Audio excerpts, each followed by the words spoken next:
Hi, I'm Tucson Morrison with Onsite Public Media, and we are conducting an interview today with Minneapolis Public School Board candidate Michael Dueñes, and today is Friday, July 31st, 2020, which is important to note. So, Michael, can you quick tell us who you are and why you're running, and then we'll get into more details later. Well, one of the reasons I'm running, I'll start with that, is because a lot of people in the community, after listening to me and my work against the CDD. What's the CDD? So the Comprehensive District Design, and that's it's a massive district-wide redesign that's going to shuffle students quite a bit around the entire district. The reasons it was given for being pushed forward is it would help with the budget and it would help on equity issues. Okay. And it doesn't get to that, but I'll talk about that later. We'll definitely get to the CDD more. And so when I was doing that work, I had a lot of people, several organizations approach me about running for the at-large school seat because I have a policy background, used to be a senior policy analyst on racial disparity issues and criminal justice, as well as other issues. And I've been a professor at the University of Minnesota and in the community college system. So I'm used to talking, I'm used to explaining complex ideas and trying to simplify them. What did you teach at Minnesota? So at Minnesota, I taught Chicano studies. That was my area, and leadership studies. Okay. But primarily Chicano studies. Yeah. And at the community college system, I taught political science courses. Okay. So you taught at the U, you're used to speaking, dealing with policy. A few people reached out to you and said you should run for the at-large seat. I want to go into, how have you lived in Minnesota all your life, or what is your relationship with Minnesota, and how did you come to this point of, teaching at the U and all this other stuff? Yeah. So my background is I'm a third-generation Mexican American. My family, my dad's side is born in southern Minnesota, came up with the migrant farm stream. My mom's side came up with the railroad and settled in Minneapolis. I was born in southern Minnesota, lived down there farming. My dad was a sharecropper in southern Minnesota. He eventually made enough money to buy his own farm, and we farmed, eventually moved to Florida. And then in Florida, we went bankrupt during the farm crisis of the 1980s. Okay. We moved back to Minnesota, but we didn't have enough money to move back where our family was. And so I was lucky because the county government gave me a work permit to work full-time. I was 15 at the time, I was underage, but because there were so many farm children who needed to work full-time, that county office was altering our birth year. And so I was able to work full-time when I was 15 in construction with my dad. And we saved up enough money with my dad and mom working and me, and we moved back to Minnesota. And I went to St. Paul High School, graduated from St. Paul High School my last 2 years. Went on to McAllister College, got a really nice scholarship there, and then couldn't find work after college. It was during the big recession, and so I started working construction again. I was a union construction worker, like my dad, and then I eventually said I needed to take a break. I got injured, and I left to Mexico to go learn my language better, Spanish, and was there for several months, and then came back. Applied to graduate school in political science. I got my PhD, and one of the few Latino political scientists in the country. Wow. And then I moved back to Minneapolis and started working at the College of St. Catherine, it was called then. And I started a diversity office there for the college. And in addition to that, I grew that, and then I became involved in, because of my background, political science and public policy. A former mentor recruited me to be the senior policy analyst for a statewide legislative process on defining and addressing the racial disparity gap in our criminal justice system. And I'm so sure that was no small task. It was no small task. We had, my boss had cops tailing him every day to work and escorting him home to make sure he was safe. That would occasionally happen to me. But what was really important about that is he was a public health expert. And he brought with him a really big desire about how do we build a grassroots statewide research project? How do we bring people who have been silent and talking about how they've been racially profiled or how they've been mistreated in our criminal justice system? How do we go and talk to average people? How do we talk to the people who are actually in jail or have been through the judicial process? And so we set up these small community we went to small community organizations. We went to neighborhood leaders, the women, the grandmas, the aunties who the kids would go to after school to get something to eat, to have a safe place to play. And it was really eye-opening, because that was my whole purpose in life, was how do I give voice to people who are voiceless? Yeah. How do I help empower those who are disempowered or marginalized by political and social and economic systems? Yeah. So I have a really big passion for that. I worked on that. We identified Minnesota had the worst racial disparity in criminal justice in the country, no matter how you looked at it. Yeah, yeah. No matter how you try to no matter spin how you sliced or diced it. Yeah. And it's interesting you say that, because being a person of color in Minnesota, there's always this, for me, from my personal experience, there's always been this spin on it, and you can see people try to shape or form it and say, but we're working on it. We're working on it. Or, what, we're taking intermediate steps to figure this out. And then there comes a certain point where Minnesota, it keeps ranking at the top in the country, and it's like, well, where's the work? It gets kind of mind-boggling where, all right, so we're like number one-ish in the country in racial disparity in education. This is like several years in a row what's happening. So I hear what you're saying, and it does become frustrating looking in from the outside, or being a part of it, I guess. Well, I mean, that's one of the reasons I started getting more involved in K-12 education. I've always been involved in higher education and making it more accessible for people of color and those who are marginalized. But I've always, because of that, had to work a lot with high school and middle school students and teachers and social workers. And I always had one foot in that. And now that my son, he's been in Minneapolis Public School since kindergarten, he's going to South High School next year, he's just graduated from Seward Montessori. Okay. There's a lot of talk about, well, that we have this racial disparity, and what's been lost in the conversation is when I moved to Minnesota in the mid-'80s, we were the best state in the country for educating Latino students in K-12. Okay. The highest ranked, nationally recognized for that. Very few people know that, and today we're the worst. Wow. So what happened? Part of it is the racial disparities that we know about in criminal justice and law enforcement. We also know in other public health areas started to happen in K-12 education. As white students were receiving a stronger education and improving, the education of people of color and indigenous people in the state started sliding. And no one was noticing. They were choosing to focus on white students excelling and students of color not excelling with them. Yeah. And then students of color started sliding backwards. Yeah. And it's really frustrating as someone who works in education. It's really frustrating that the voice of the students in the 90s were saying, I feel like I'm being pushed out of school. I have a friend, I have a cousin. This has happened to them by teachers or by principals, or they keep getting shuffled around, and no one was listening to them. Mm-hmm. And the students had the front seat about what was going on. Yeah. And what they were talking about was mirroring the experience of my parents. Yeah. My uncle dropped out of high school because the teacher called him the equivalent of the N-word for a Mexican. Mm-hmm. Called him a derogatory term. We could just very say that. derogatory term. He stood up and he threw the teacher against the chalkboard, and he said, "Don't ever call me that again." And he walked out of school, but he never went back. Yeah, yeah. And that's a really common experience for a lot of people. Yeah, and I think for Minnesota, it may not be as overt as a derogatory term, but the question is, and you said we have these students that are sliding back, and I would want to challenge you and say, could you use language in saying that they're pushed back?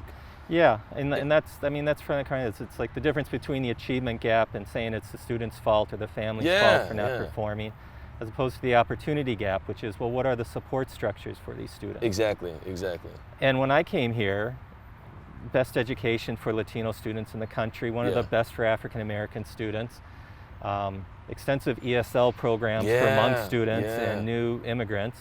And refugees. I went to Wyndham when they took the open program from Jefferson and then put it to Wyndham, and you couldn't, like, it was a machine. Like, it was English all the time. They would run ESL, like, just in the door, like night and day, like just from the beginning to the end.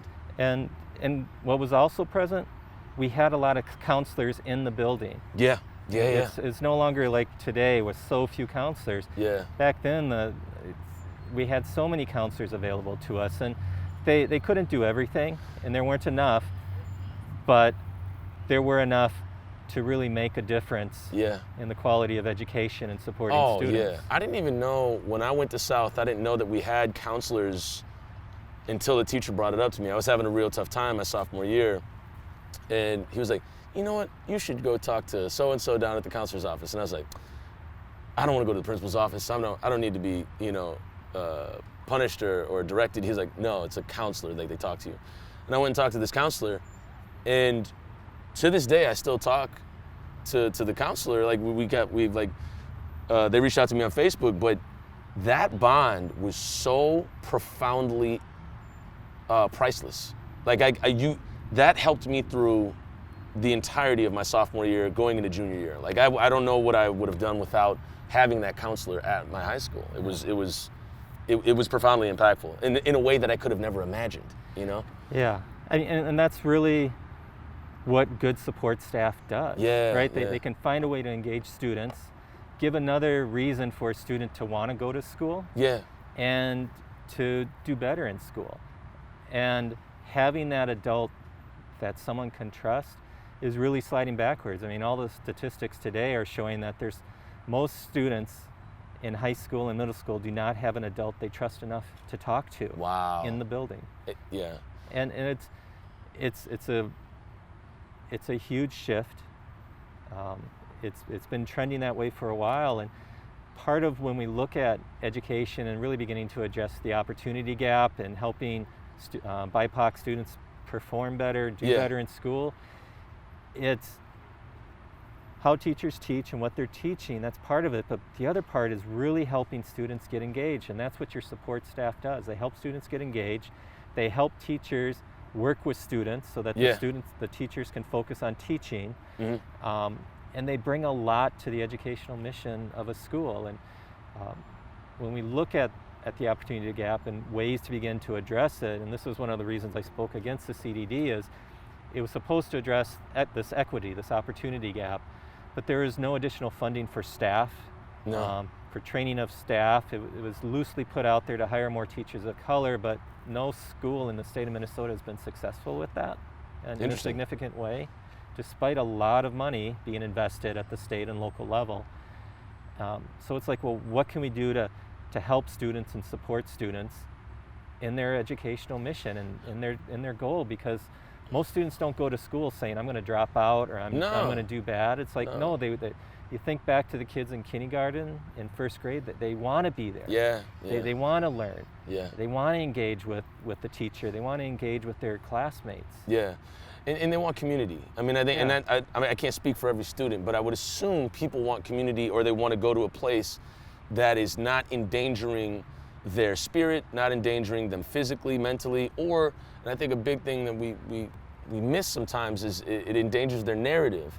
And I think a lot of kids of color show up to school and they get told who they are, what they need to do, and then what success or what failure looks like. And when you have these repeated pictures and narratives, and not to the complete onus on the teachers, but to the system that isn't supporting teachers to support the kids, you're walking into these situations where you have the nation's leading racial disparity in education.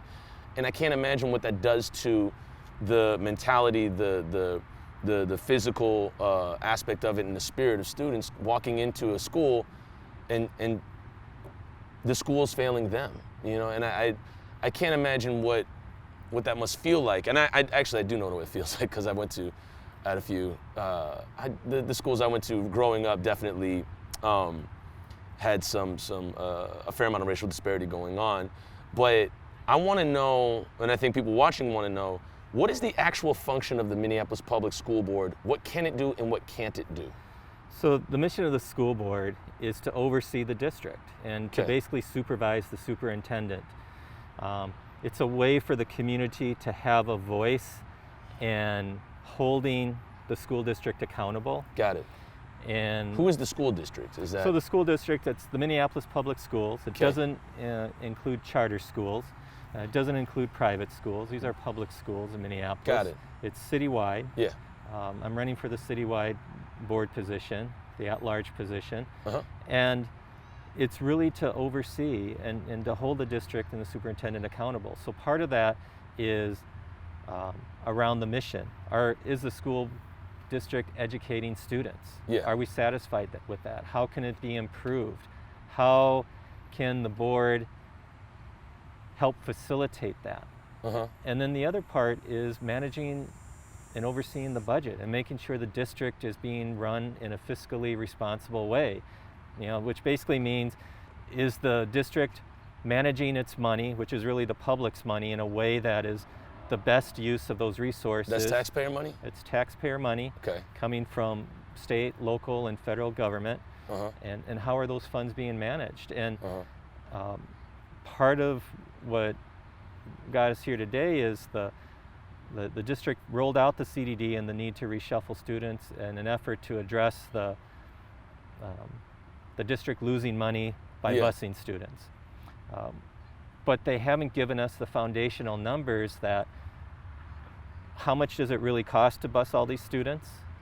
And it doesn't give us the number to use to see how is this current new district reshuffle going to work? Is it really going to save money? Because without that first number, the foundation of what the cost really is, we can't know. And we won't know if the budget that we've been given is accurate or not. And it becomes really frustrating when each student receives a certain amount of public funds for their education, and that school district uses that money to help educate everyone in the district. Yeah. And what happens with that is the district has lost over 40,000 students in the last 10 years to charter schools and suburban schools. And we still don't have the district doesn't have a good handle. They've never really researched to find out why. Now, if we go into the community, people will say, well, students didn't feel safe. I didn't feel safe sending my kid to school. My kid was ignored, and this is coming from a lot of BIPOC communities. We had a massive Hmong exodus of students on the north side. Wow. Because they didn't feel safe. Where'd they go? They went to primarily suburban schools and to charter schools. Okay. And they're still living in Minneapolis, but now we're busing them into the suburbs or to the charter schools and paying for that. Likewise, a lot of Latino students felt ignored. Yeah. And so they started leaving. Yeah. And there are issues of safety as well. And then we look at African American communities, and it's like these continual issues keep popping up. But the district hasn't really dived into that to say, why are the students really leaving? Why are families sending them someplace else? And what would we need to do to get them back? And this school reshuffling through the comprehensive district design, by the district's own admission, we're going to lose hundreds of students. And when other people look at it, it's really projected to be in the thousands. They projected losing 300 students a year when they roll out this plan.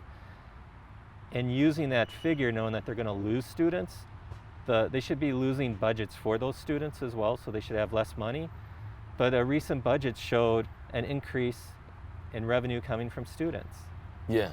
And one board member asked a direct question about that, and he was never given an answer. And he asked it several times in board meetings, and the district would not give him the proper answer. So there's no way the board can do its oversight. And that's just really unacceptable. That's one of the main reasons you have a board, to make sure that the budget is really handled the way it's supposed to be. Yeah. And so it becomes really frustrating because we don't have baseline numbers to know, to help us and to help other people determine is what the district telling us accurate or not. And from what all the budgets they've rolled out, it hasn't.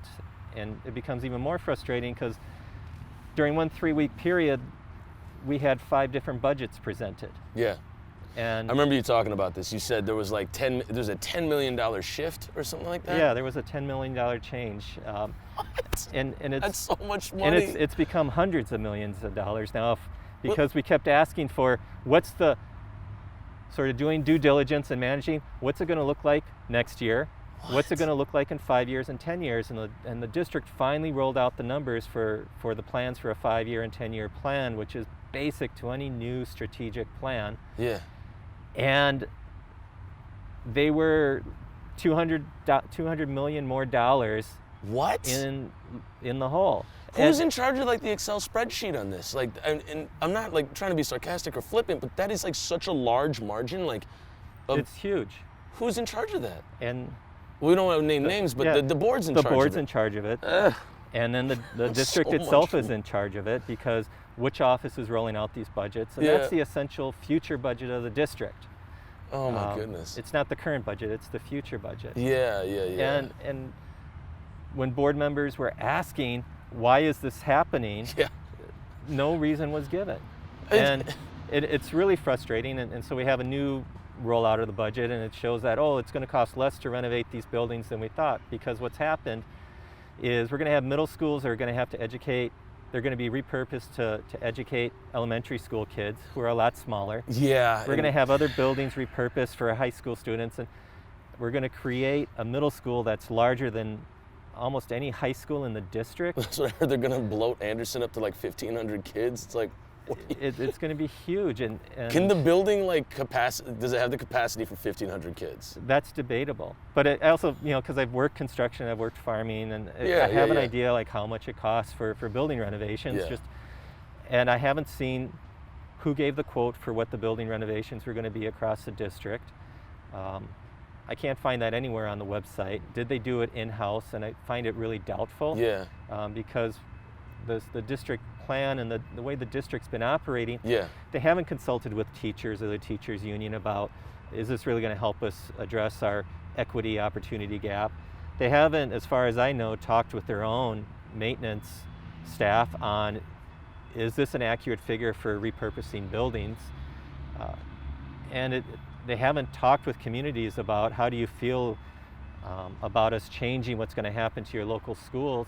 The north side wants more immersion programs for students to learn another language, and for the students they have to learn with that language, to learn English better. But it's not happening in north. And the immersion programs we have are going to be drastically changed. A lot of the immigrant students who are going to these, children of immigrants who are going to these schools, won't be able to go to them in the future. More seats will need to be available for a different population group in the city. And part of what we've been told is this will help us demographically and geographically with equity and repurposing everything. But what's happened when we look at who's moving, the district has sort of put out there that it's going to be southwestern schools and white families, but when we look at the geographic distribution, it's the south central corridor, which is almost primarily BIPOC students, and it's Minneapolis North, which is primarily African American, and then a little bit of Latino and Hmong in there, and they're the ones who are going to have to move around the most. And so these immersion schools are going towards southwest Minneapolis. They're actually going to go into northeast. One's going to go into northeast. Northeast, yeah. So we're looking at it's not in north. Yeah. And one thing that's come crystal clear through all the community meetings, Carrie Jo, the principal in North, Carrie Jo, who's on the board, and the principal in North, they met in their community and say, what is it that you want? And immersion education came through really loud and clear, as well as K-8 education, but all the K-8 schools are going to be decreased. And one of the things I know from my own equity work in higher education is that every time a student moves to a different school or building, you're going to lose students. They're just not going to come back. And you got a lot of families that are moving to these neighborhoods just for their kid to go to the K through 8. Like that. And now if you cut that K through 8 in half, my kid's got to go to K through 5 and then 6 through 8 somewhere else. It breaks up that community. It breaks up the community.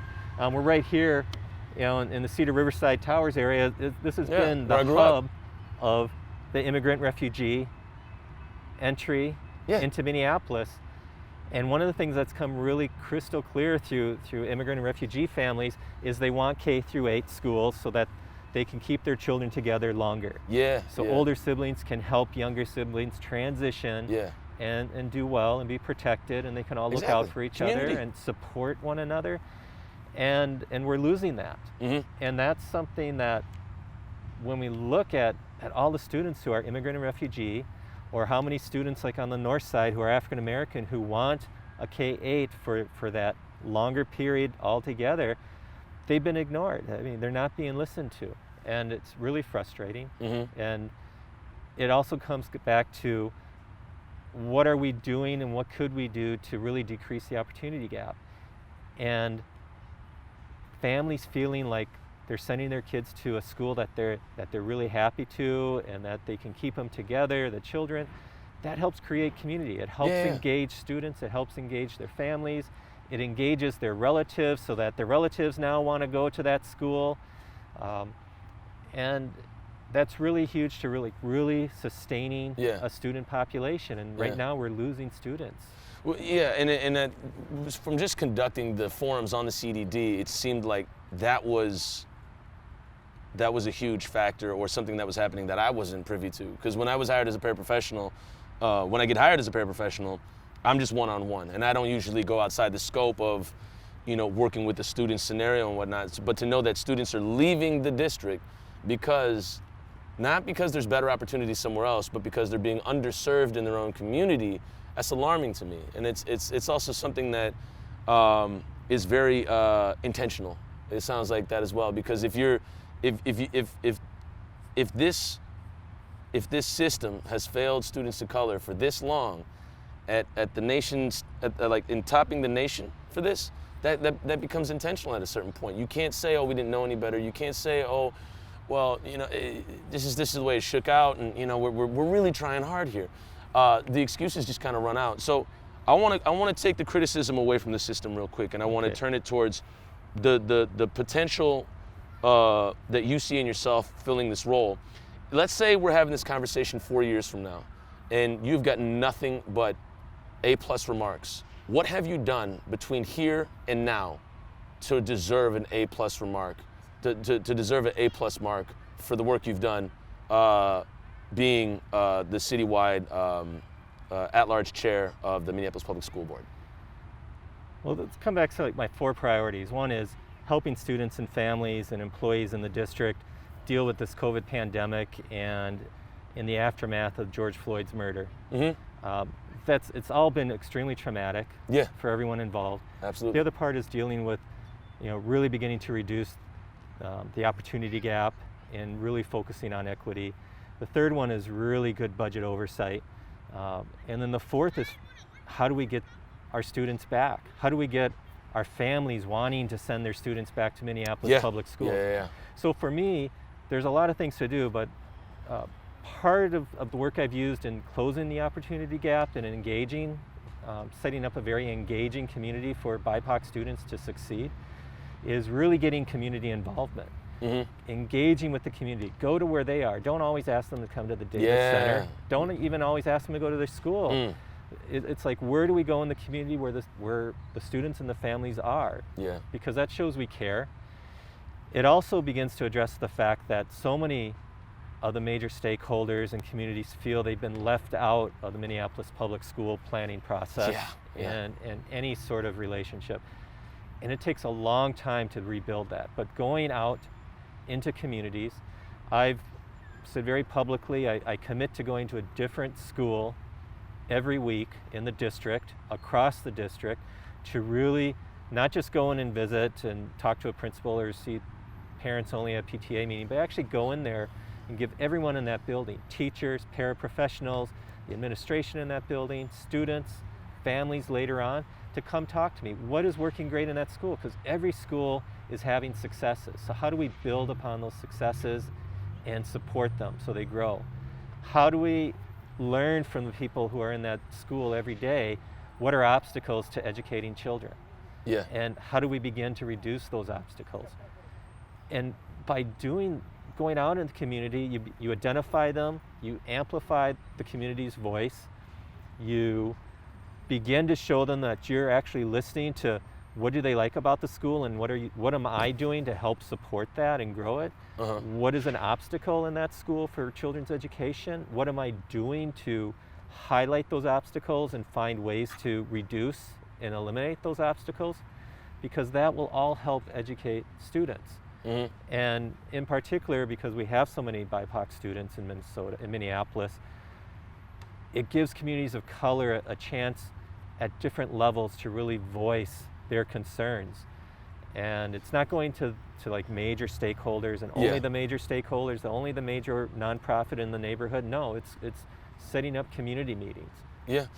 And is the person that's occupying the seat right now that you're going for, were they visiting schools? I know they visited some schools, but I don't know of any board member right now who's going to a different school every day of the week or even every month. Yeah.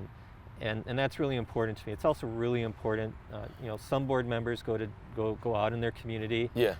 Carrie Joe's a really good example of that. Yeah.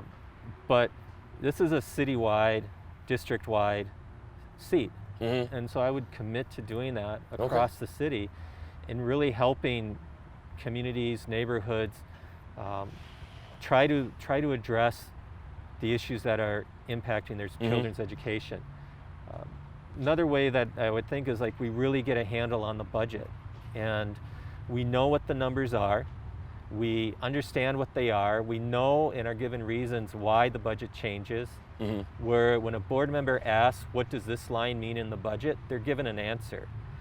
I also want to see the board get these crucial financial documents earlier and sooner. Yeah. A few days before the main board meeting is not enough. And also with the disparity between what they're working with, the $10 million gap in the transportation budget that you spoke of at the last forum, I mean, how do you address that like in a few days? I mean, you can't address it. It takes long term. Yeah. And it's really beginning to change the culture of the Minneapolis School District and the board to become, in some ways, more professional like other boards and other institutions, which is we don't give our board members the budget at the last minute. We don't just roll something out without knowing how it impacts our students and people in the city. Yeah. And we need time to figure that out. So I have some quick questions jotted down as we wrap up here. And you talk about being accessible to the people. So it's let me see if I can find this. Here it is. To my knowledge, it's known that one of the candidates will not have one-on-one meetings with the union presidents, the Minneapolis Federation of Teachers. Would you, if you were to take this role, would you be open to one-on-one meetings with the union or other teachers? I'd commit right now to meet on a regular basis with the teachers union and the other unions in the school district. Yeah. Because one thing that's become really clear is there's a lot of ways to save money if we just begin to consult with our operations team. Yeah. Like, how are these buildings being maintained? Talking with teachers about what do you need to educate your students better, and that's going to vary from school to school. There's going to be these broader policies that impact everyone, but the schools are all different, their families and students are all different, and they're going to have unique strengths. So how do we really help the teachers in that specific school do their job better? Because everyone wants to do better, including the students. And so it's like, how do we really begin to unite on some common objectives to really move forward together? And there's so much distrust now in the system that I expect people to yell at me. I'm actually comfortable people yelling at me. I was an academic dean for a long time. I dealt with a lot of complaints from everyone, students, professors, staff. But what's really important is that they know you're listening to them. And they know why you make the decisions you make. And that you are open to continue to meeting with them even if they're upset. And it's got to be more than listening, right? It's got to be taking action as well. Taking action. And you do that by, like, what did you identify? And letting people know this is what's going to happen now. You told me this about a teacher. I have to go talk to the teacher. I have to, as a board member, that's not my role. It's to make sure that those processes are done. And to begin to identify the really big obstacles for children's education and the really strong strengths in the district for educating students better. And kind of just running off with that, like being accessible to the teachers union, being accessible to the community, how would you engage with the voices of students? Something that I would say was possibly a missed opportunity was Ed Graff terminating the contract with the Minneapolis Police Department, a contract that the teachers union they were trying to get terminated before George Floyd. And he terminated it, the contract with MPD, and then introduced a new contract with basically privatized security that would get paid $20,000 more, a reported $20,000 more than teachers. And it almost seems like it's just, replacing, something with something mildly similar, but just not with the title of MPD. None of that was taken up with any students or discussed with students at all. My question is, how would you authentically engage students in decisions that affect them? Something like privatized security. I think what's really important is to identify how students are talking, who they're talking to, how they like to communicate, and that might be something I'm not used to. It might be a social media platform I'm not familiar with. But if that's how they're communicating, I will make the effort to hear them on that platform and to engage with them. The other part is just going to the school and making myself available. Now that's really difficult for a lot of students to come talk to an adult they don't know. Yeah. But I don't need to be the person who has the exact plan. I just need to know what's the best way to engage with students, and I'll start doing it. Would you ever think about possibly sourcing a student as an ambassador, or having a student in a position of leadership that could possibly be the voice of the students, or create some type of town hall where they can actually feel heard? I'm very open to that. I'd support that. I'd find ways to make it happen. Yeah. Find avenues to make it happen. And I definitely commit to that. And that's one of the ways, finding student ambassadors, identifying student leaders, either officially or unofficially in a school, and trying to engage them and talk with them and bringing them together. A lot of times there's going to be a specific teacher or a paraprofessional in the building that they really trust, and just sitting down and saying, hey, let's sit down with that person, and I just want to hear what you have to say, and really committing to listen, and then like following up and giving them an idea, because a lot of people get get upset, feel disengaged when they don't know what's going to happen next. Yeah.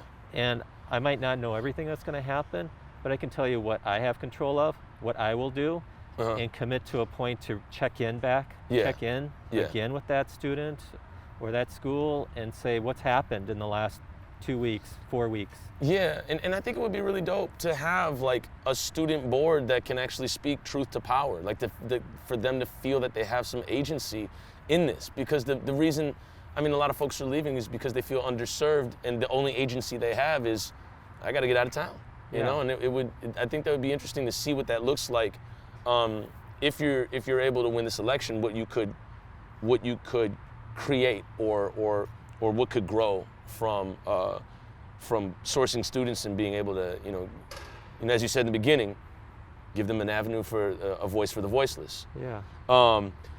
Question. Public education has been systematically defunded for 3 decades. The board makes many decisions regarding where money is earmarked and being spent. How will you ensure that more money is going towards the classrooms and students versus administrative positions?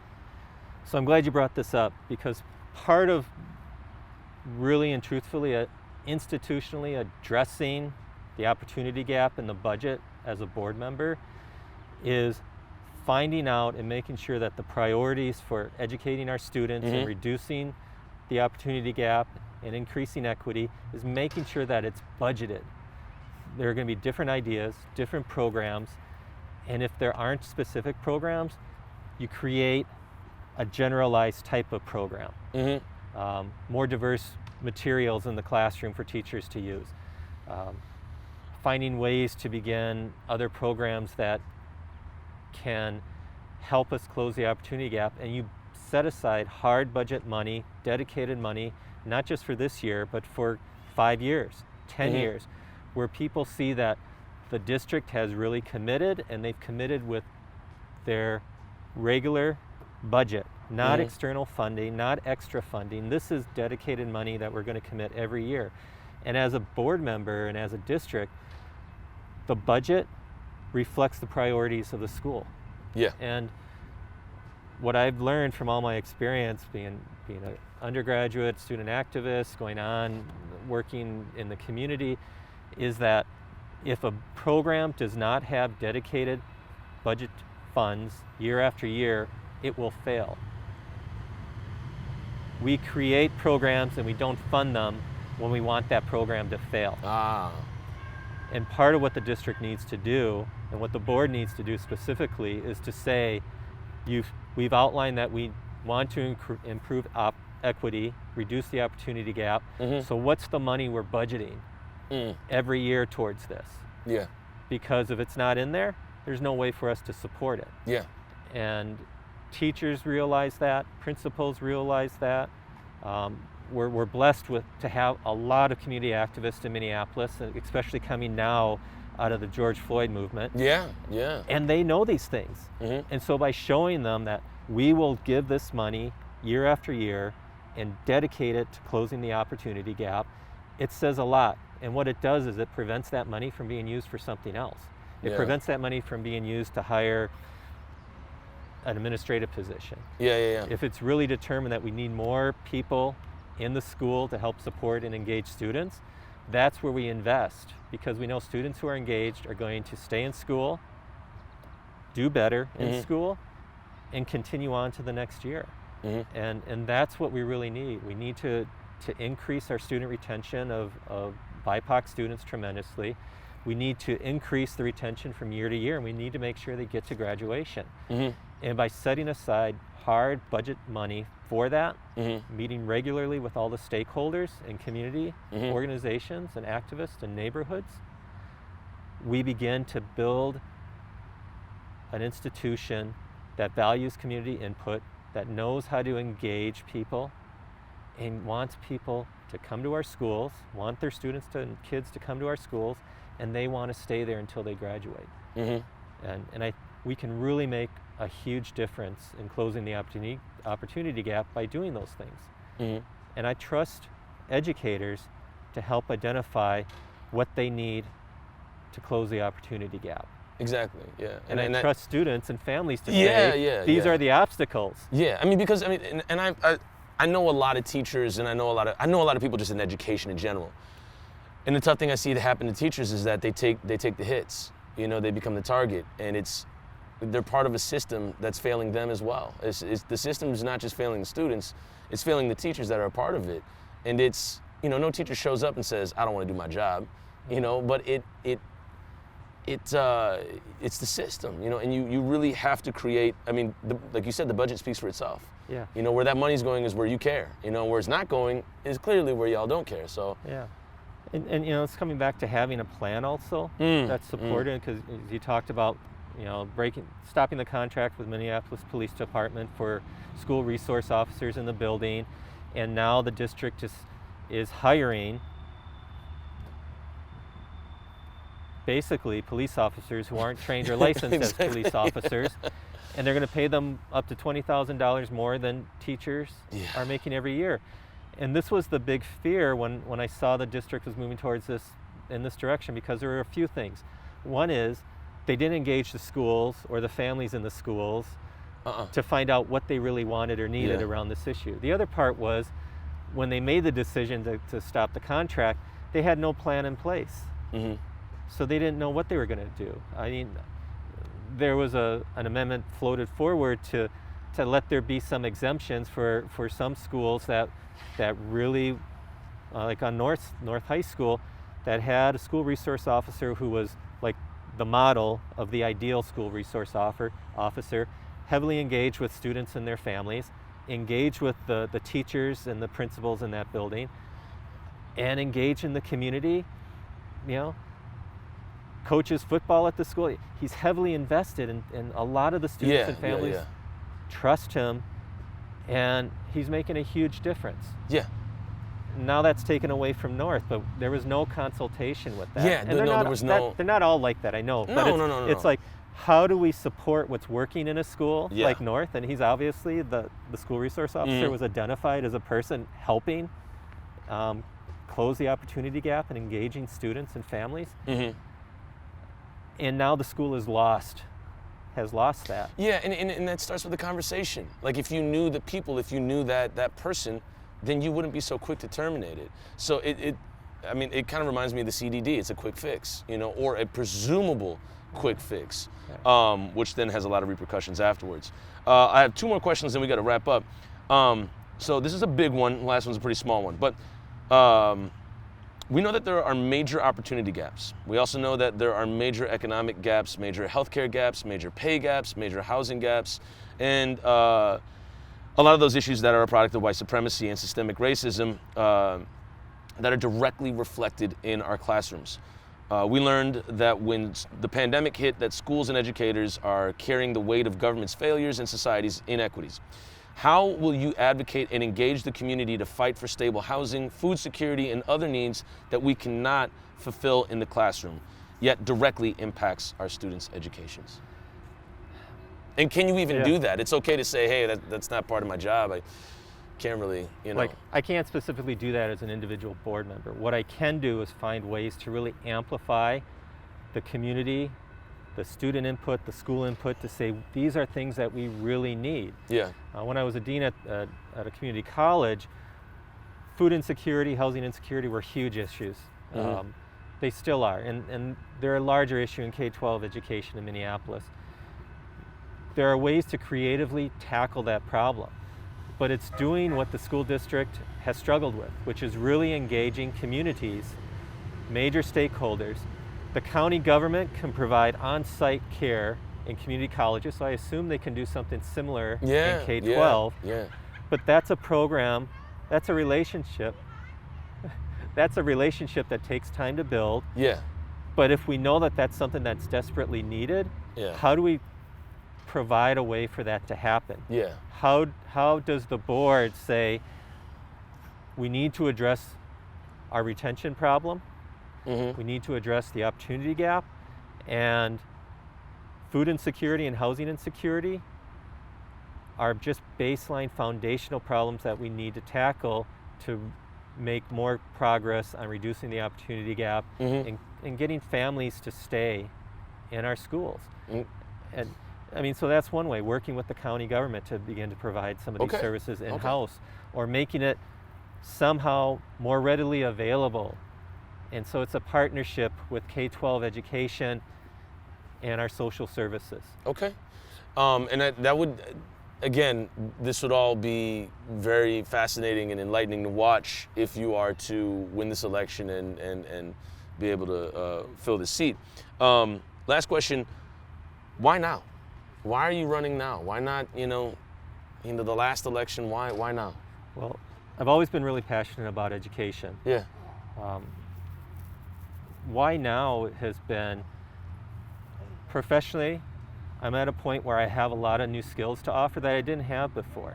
And part of that is understanding budgets. It's how to create institutional change. It's how to engage communities from an institutional perspective, which basically means I can do this job now in a way I couldn't have done 10 years ago, 5 years ago. Got it. And no one's doing it. Okay. And I've always been raised to look and see what the needs are, and if no one's doing it, to step up if I can do it. And this is something I can do, and I can do it well. And I don't have all the answers, but what I do know how to do is engage communities and help me find the answers, and then make it happen. Okay. Well, we look forward to somebody making it happen, because it's a very important topic, and I think a lot of people care about the future of Minneapolis public schools. And for me being a former student of Minneapolis Public Schools, and I look forward to being a parent of a student in Minneapolis Public Schools, I want to see it succeed. I really do want to see it succeed. So many of us want to. If you want to have a thriving city, a thriving community, public school, public education is really foundational. It's one of the key things that needs to happen for us to really live in a thriving, prosperous community, any of us. Yeah, and I hope moving forward these discussions don't stop, because even regardless of what happens with the election, I do want to see you still be an advocate for the community and hold, whatever this looks like in the future accountable. Yeah. So yeah. Well, there's 2 points I'd like to raise now. Yeah. The first is the school district and the school board and all the board members have a tremendous amount of policy tools to use to hold the district accountable that aren't being used now. There's issues around the budget, there's issues around equity audits, fiscal audits, different policies to hold the district accountable. Part of those policies involve how students with special needs are educated in the district, and homeless students. Yeah. And those are 2 very, very large communities that have really been left out of future planning. A few months ago, I asked the board what's going to happen with students with special needs, because if they're going to get pulled out of their school and relocated to another school, that's huge. It's huge. This population needs a lot of support to engage with their education. Yeah. And teachers need a lot of support in working with them, and paraprofessionals need a lot of support in working with them. And whenever there's a disruption in their daily routine for school, they suffer. Oh, absolutely. And their families suffer. And I've been in the classroom with them, with these students when it happens. And there's no plan for what are we going to do with the special needs. They've talked about literally warehousing them in one school. And I use the term warehouse because the plan is to bring them, the majority of them, into one school building. Yeah. And I don't see that that's helping. I don't see how we can engage their own siblings to work as a family unit in their education for those students. And then homeless students. No one knows how are we going to deal with homeless students. And right now we know that they're once they're going to a specific school, the district will commit to keeping them in that school. Yeah. But we don't know what's happening moving forward. Absolutely not. I mean, especially with the encampments and the homeless and highly mobile population is an actual population that it sounds like the district needs to assimilate themselves to, not begin to warehouse or have them assimilate to the school. Like it has to be something that the board serves and the district serves. To have no plan is dangerous. It's scary. So I hope that that's able to. I hope that those people, if anything, are able to be served going forward. Right. So yeah, thank you so much for your time. I enjoy this. Yeah, appreciate it. Cheers.